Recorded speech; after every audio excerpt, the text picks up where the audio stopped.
चलिए हम लोग आज आगे देखते हैं। चैप्टर लेसन वही है आपका। अगला पॉइंट है आपका प्रतिबिंब। प्रतिबिंब यानी इमेज। जैसे आप लोग कैमरा से फोटो खींचते हैं या हमारा परछाई जो बनता है इसे हम लोग फोटो कहते हैं। उसका मतलब क्या होता है? तो डिफिनेशन है, किसी बिंदु वस्तु से आ रही प्रकाश की किरणें परिवर्तन या अपवर्तन के बाद जिस बिंदु पर संश्रित, तो यहाँ पे संश्रित का मतलब होता है कि मिलती है, या उस बिंदु से अपसृत मतलब मिलती हुई प्रतीत होती है, उस वस्तु का प्रतिबिंब कहते हैं। एक बार और देख लीजिए। किसी बिंदु वस्तु से आ रही प्रकाश की किरणें परिवर्तन या अपवर्तन के बाद जिस बिंदु पर मिलती है या मिलती हुई प्रतीत होती है उसे उस बिंदु वस्तु का प्रतिबिंब कहते हैं। यह दो प्रकार का होता है। पहला आपका आभासी या काल्पनिक, मतलब दोनों का मतलब सेम है, नाम अलग अलग है। तो आभासी प्रतिबिंब आप डेफिनेशन इसी से चुरा सकते हैं। कैसे चुराइएगा? देखिए, किसी बिंदु वस्तु से आ रही प्रकाश की किरणें परिवर्तन या अपवर्तन के बाद जिस बिंदु पर मिलती हुई प्रतीत होती है उसे हम काल्पनिक प्रतिबिंब या आभासी प्रतिबिंब कहते हैं। जैसे देखिए फिगर से आप समझ लीजिए।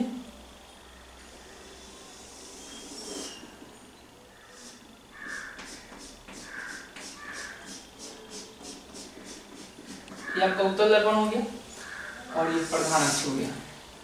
जब यहाँ पे हम कोई वस्तु को रखते हैं, एक प्रकाश सीधे जाता है और सीधे जाकर यह इस दिशा में लौट जाता है, ठीक है। दूसरा जो प्रकाश होता है वो ऐसे जाएगा आपका और जाकर और इसी पथ पर वापस लौट जाता है। लेकिन देखिए इसको हम आगे बढ़ाते हैं, आगे बढ़ा दिए। तो आगे बढ़ाते हैं, यहाँ पे क्या देख रहे हैं कि प्रकाश का परिवर्तन हो रहा है, लेकिन ये जो चिन्ह है, ये जो किरणें हैं, ये हमें क्या लग रहा है कि ये कहीं पीछे से आ रहा है। ये क्षेत्र है जो आपका ये क्षेत्र है, ये दिखाई नहीं देता है।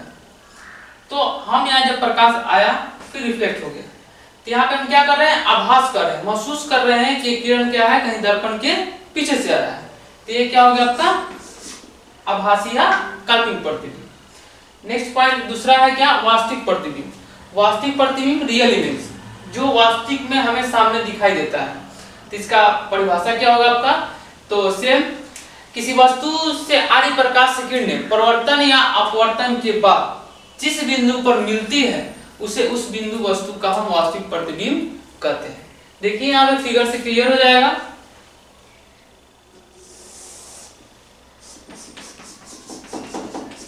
ये आपका उत्तल दर्पण हो गया और ये रख दिए हम प्रधान अक्ष, ठीक है। यहाँ पे कोई वस्तु रखा हुआ है, तो आपको पता है कि किसी वस्तु से दो किरणें निकलती है।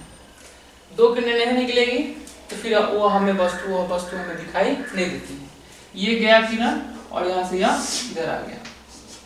दूसरी किरण जो होती है ऐसे गई और इसी पथ पे वापस आ गया। तो देखिए यहाँ पे जो क्रिया हो रही है वो कहाँ हो रही है? तो दर्पण के सामने हो रहा है। ये कटा, तो ये क्या होगा आपका प्रतिबिंब हो गया, ठीक है। तो यहाँ पे क्या है? जो प्रतिबिंब बना वो दर्पण के सामने बना, इसलिए क्या है? यह वास्तविक प्रतिबिंब है। और इसमें क्या है? प्रतिबिंब हमें दिखाई नहीं दे रहा है और इसमें हमें आभास हो रहा है कि दर्पण में कहीं पीछे से आ रहा है, इसलिए क्या हो गया आपका काल्पनिक प्रतिबिंब और ये हो गया आपका वास्तविक प्रतिबिंब। देखिए अगला पॉइंट है आपका दर्पण, ठीक है। ये सबको पता होगा दर्पण किसे कहते हैं, जो आप लोग घर में है रोज आप इसका उपयोग करते हैं। इसका परिभाषा क्या होगा? वह चिकनी और चमकीली सतह जो प्रकाश की किरणों को नियमित रूप से परावर्तित करती है, साथ ही जिसका एक सतह रंगा हुआ। आपके बुक में मिलेगा रजतित, यहाँ पे देखिएगा बुक में लिखा रहता है रजतित।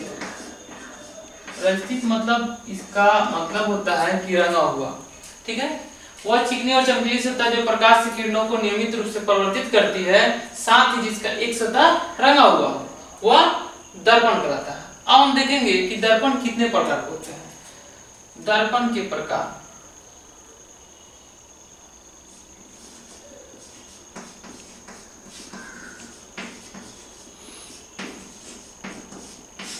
दर्पण के प्रकार, टाइप ऑफ मिरर।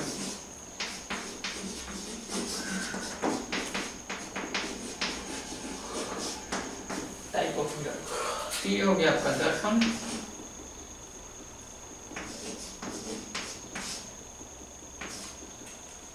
दर्पण अब देखते हैं कि होता क्या है। फर्स्ट में लीजिए तो सबसे पहले होता है आपका समतल दर्पण।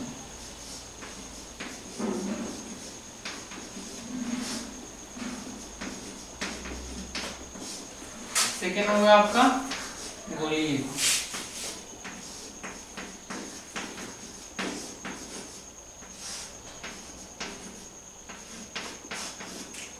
सेकेंड आपका गोलीय दर्पण होता है और थर्ड होता है प्रवलयी।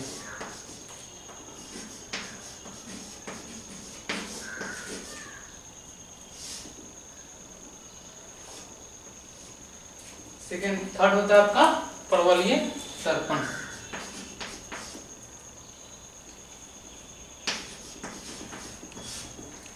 देखते हैं समतल दर्पण किसे कहते हैं।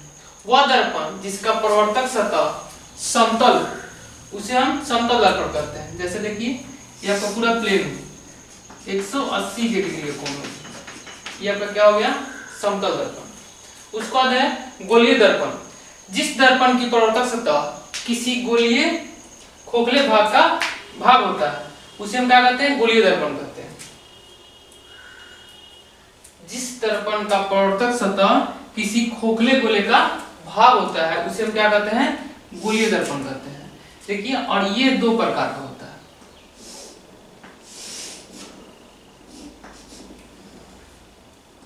अवतल और ये होता है उत्तल। तो मान लीजिए कि आपका ये गोलीय दर्पण हुआ, ठीक है, और ये इसी को अगर हम अंदर से रंगते हैं, बाहर से रंगते हैं, इसको बाहर से रंग दीजिए, तो इसका जो आधा भाग हो गया ये क्या हो गया आपका अवतल दर्पण, ठीक है। और इसी को हम अगर अंदर से रंग देते हैं यहाँ से, तो इसका आधा भाग क्या हो गया उत्तल दर्पण। अब देखिए इस फिगर को देखते हुए आप क्या करेंगे, अवतल और उत्तल का परिभाषा प्राप्त कर सकते हैं। देखिए इसमें जो परावर्तक सतह है क्या हुआ है अंदर की तरफ है, तो क्या कहेंगे वह सतह जो अंदर की तरफ धंसा हुआ, जिसका परावर्तक सतह क्या हो धंसा हुआ हो, उसे हम क्या कहेंगे अवतल दर्पण। और जिसका परावर्तक सतह क्या हो उभड़ा हुआ हो यानी उठा हुआ हो, उसे क्या कहेंगे हम उत्तल दर्पण कहेंगे। अब का थर्ड है परवलयी दर्पण। तो यह पूर्ण रूप से गोल नहीं होता है, समझिए कि अंडा का आधा भाग। तो ये देख लीजिए फिगर से क्लियर हो जाएगा। और इसके हम बाहरी सतह को रंग देते हैं। तो ये आपको देखने को मिलेगा। इसका उपयोग कहाँ कहाँ होता है, देखिए अगर हम इस भाग पे हम किसी बॉल को लगाते हैं तो क्या करता है कि प्रकाश पूरे इसको फोकस बनाता है। जैसे गाड़ी के हेडलाइट में, दो पहिए गाड़ी के हेडलाइट में, बड़े बड़े गाड़ी के हेडलाइट में लगता है, या आप इसका उपयोग टेबल लैंप में करते हैं, जो क्या करता है फोकस करता है। ये सारे प्रकाश को इकट्ठा करके एक जगह फोकस करता है। चलिए हम लोग देखते हैं अगला पॉइंट, गोलीय दर्पण से संबंधित विभिन्न पद। हम लोग इसके पहले पढ़े हैं दर्पण, उसके बाद जो गोलीय दर्पण होता है उससे संबंधित कुछ पद होते हैं।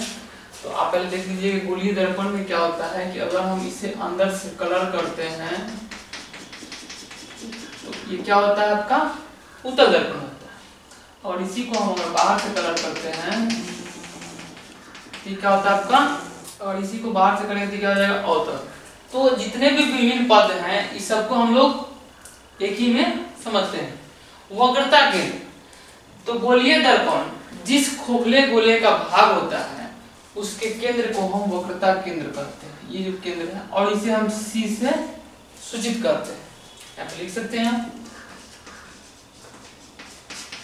वक्रता केंद्र। उसके बाद है आपका अगला पॉइंट होगा ध्रुव,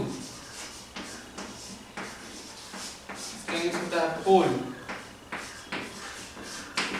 तो पोल किसे कहते हैं? तो दर्पण के ज्यामितीय आकृति, दर्पण के ज्यामितीय आकृति के केंद्र को हम क्या कहते हैं? पोल कहते हैं। तो यहाँ पे क्या बोला है कि दर्पण के, यानी आप किसी एक को ले सकते हैं। तो हम इसको अलग करते हैं। तो मान लीजिए कि ये हो गया आपका दर्पण, तो इसका ज्यामितीय केंद्र कहाँ होगा? तो ये होगा आपका ज्यामितीय केंद्र। इसे हम क्या करते हैं? P से सूचित करते हैं। मान लीजिए इधर ये हो गया, आपका इधर भी हो जाएगा। इसे हम P से करते हैं। इसे क्या करते हैं हम? ध्रुव। अगला पॉइंट है आपका मुख्य अक्ष।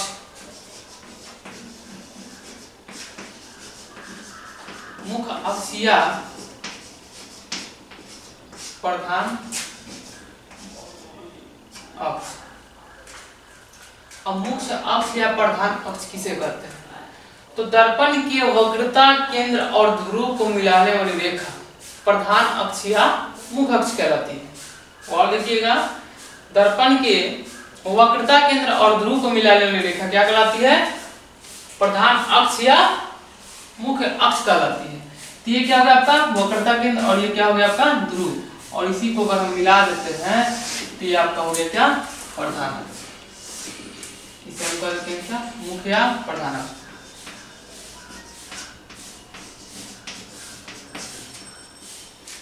समझिएगा एक बार। दर्पण की वक्रता केंद्र और ध्रुव को मिलाने वाली रेखा क्या कहलाती है? मुख्य अक्ष कहलाती है। अगला पॉइंट होगा आपका दर्पण का द्वारा।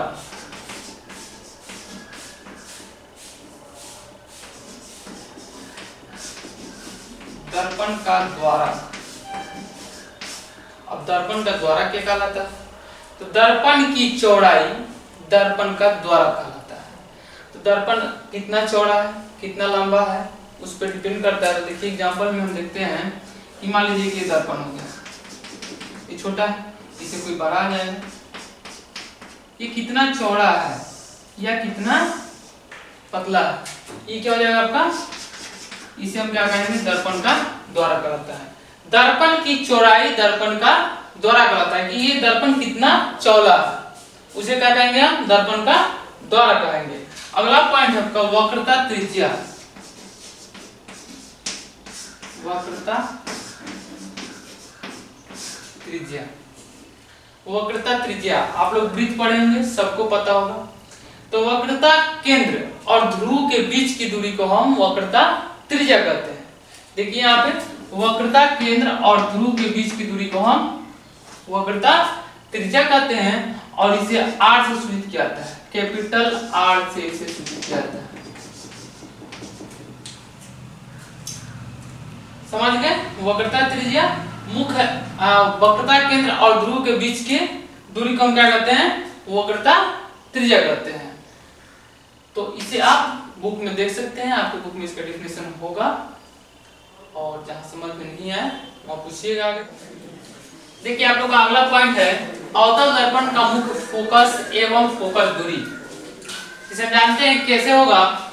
तो अवतल दर्पण के मुख्य अक्ष के समांतर आती सभी किरणें परावर्तन के बाद एक बिंदु पर अभिसरित होती है, दर्पण का मुख्य फोकस कहलाता है। इसे हम बड़ा F से यानी कैपिटल F से सूचित करते हैं। आप फिगर देखिएगा, पहले एक बार और समझ लेते हैं। अवतल दर्पण के मुख्य अक्ष के नाम बताते हैं। ये अवतल दर्पण हो गया और इसकी ये मुख्य अक्ष है, ठीक है? प्रधान अक्ष और मुख्य अक्ष इसके पहले आप लोग पढ़ चुके हैं। तो अवतल दर्पण के मुख्य अक्ष के समांतर आती सभी किरणें परावर्तन के बाद मुख्य अक्ष के एक बिंदु पर अभिसरित होती है, दर्पण का मुख्य फोकस कहलाता है। और इसे हम कैपिटल F से सूचित करते हैं। देखिए ये उत्तल दर्पण हो गया और उत्तल दर्पण का ये मुख्य अक्ष हो गया। और इसके समानांतर ये सभी किरणें आ रही है और परावर्तन के बाद देखिए एक बिंदु पर यह मिल रहा है। तो ये क्या हो गया आपका मुख्य फोकस हो गया। ठीक है, अब इसमें एक पॉइंट और है कि आपका फोकस दूरी। देखिए अवतल दर्पण के ध्रुव और फोकस के बीच की दूरी को हम फोकस दूरी कहते हैं या कहा जाता है। तो ये फोकस हो गया और ये क्या हो गया ध्रुव हो गया और दोनों के जो बीच की दूरी होगी वो क्या होगी फोकस दूरी होगी और इसे हम स्मॉल f से सूचित करते हैं। स्मॉल f से सूचित करते हैं। वैसे ही अब सेम इसका उल्टा होता है उत्तल। तो देखिए जब मुख्य अक्ष के समानांतर आती किरणें उत्तल दर्पण पर पड़ती है तो परावर्तन के बाद मुख्य अक्ष पर एक बिंदु से आती हुई प्रतीत होती है। ये आप लोग वास्तविक और काल्पनिक पढ़ चुके हैं कि उत्तल दर्पण में हमेशा काल्पनिक प्रतीत बनता है। और ये देखिए जब ये उत्तल दर्पण के प्रधान अक्ष के समानांतर ये सब जब किरणें आ रही हैं वो परावर्तन के बाद क्या लग रहा है कि ये कहीं पीछे से आ रहा है। तो जब पीछे से आ रहा है कहीं ना कहीं इस पे आके मिलेगा तो ये क्या हो जाएगा उत्तल दर्पण का मुख्य फोकस हो जाएगा। और मुख्य उत्तल दर्पण के मुख्य फोकस और ध्रुव के बीच की दूरी को क्या कहेंगे हम फोकस दूरी और इसे भी हम क्या कहते हैं स्मॉल f से सूचित किया जाता है। देखिए यहाँ पे लिखा हुआ है उत्तल दर्पण के ध्रुव क्या है ध्रुव और फोकस के बीच की दूरी को हम क्या कहते हैं फोकस दूरी कहते हैं और इसे हम स्मॉल f से सूचित करते हैं। अब इसके आगे हम जानेंगे कि अगर इसमें प्रतिबिंब ध्रुव के बाएं साइड बनता है तो क्या होता है और दाहिने तरफ बनता है तो क्या होता है, इसे आप लोग नोट करिए।